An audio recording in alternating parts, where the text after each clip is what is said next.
एकदा एका रंगीबेरंगी सोसायटीत आज्ञा नावाची एक गोड मुलगी राहत होती. तिला खेळायला खूप आवडायचं.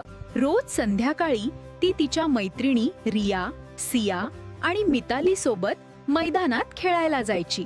एके दिवशी सगळ्यांनी ठरवलं, आज आपण खेळणी शेअर करून खेळूया. सगळे मिळून घर घर खेळले, चेंडू उडवला, गाणी गायली आणि खूप हसलं. खेळताना रियाची बाहुली खाली पडली आणि थोडी तुटली. रिया रडायला लागली. काही नाही, आपण मिळून दुरुस्त करूया. सगळ्यांनी मिळून बाहुली दुरुस्त केली. रियाच्या डोळ्यात आनंदाश्रू आले. संध्याकाळी घरी जाताना आज्ञा म्हणाली, मैत्री म्हणजे खेळणी नाही तर एकमेकांची काळजी. मी आनंदाने टाळ्या वाजवल्या